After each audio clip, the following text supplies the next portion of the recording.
Hey, good people, Pastor G here. And Pastor T. Welcome to day 2 of LockDown. Listen, the numbers are spiraling out of control, and we just want to remind you that while you pray and you are believing in God, that please stay in your homes. Stay in your homes and sanitize. Yeah, listen, take this time to enjoy family, but most importantly, which is why today we bring you the topic of faith.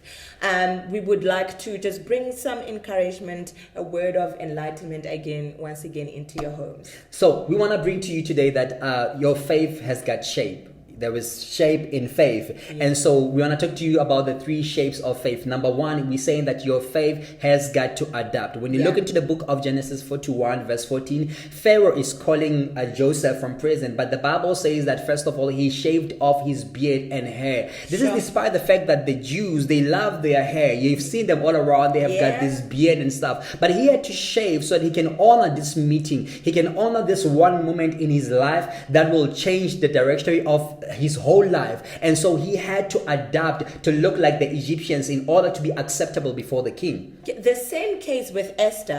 She had to be immersed in oil for 6 months, another 6 months to be immersed in perfume, just in preparation and adaptation of the Persian systems, just to have a moment with the king. Sure. And we also see this also in the book of Daniel chapter 1, 3, and 6. The Bible says that Daniel and his friends, they had to be succumbed to the systems of the Babylonians. And for 3 years, for 3 long years, they had to learn literature and language so that they can have this one particular moment with the king, so they can have influence. And so also the idea that, when you have this, adaptation in mind, or when you are adapting, that your faith has got to adapt, because everything that does not adapt dies. That's true. Another aspect that I like into adaptation is that it shows a sign of humility. And not to confuse matters. Sometimes humility might look like compromising beliefs, but in this case, adaptation shows a sign of humility, because you cannot penetrate the existing systems and have influence without humility.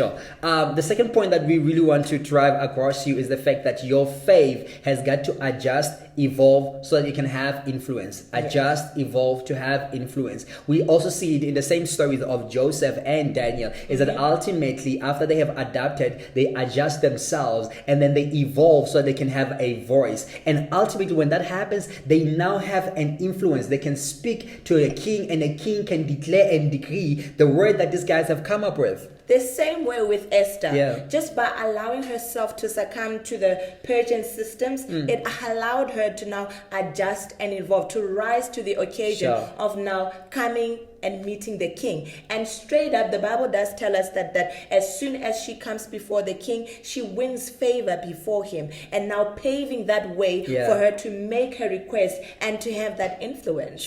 And the last point really is that your faith has got to overcome. Let me tell you, faith will overcome. But it does not just start with overcoming. It has to adapt first, it has to adjust and have an influence, then it will overcome. And we see it throughout the stories that we have shared with you today, that all these guys, Joseph and Daniel, they ultimately overcame their obstacles. What does overcoming look like? Esther became queen. All right. That's her victory there. She was a nobody who came through to come up with a plan to protect her people, and right there she became queen. And I think a great thing is the fact that Jesus is the ultimate embodiment of what you're talking about.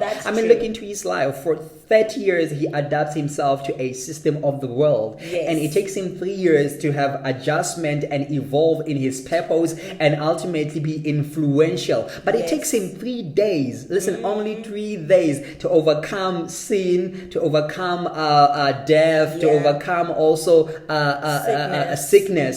So when you look into that, you realize that, man, Jesus is the total sum of what you're talking about. So what are we saying to you today? We say that your faith has got to adapt. It has to adjust and evolve. And your faith ultimately has got to overcome. And with that, we'd like to say, I'm Pastor G. And I'm Pastor T. We hope you are blessed today. Be blessed.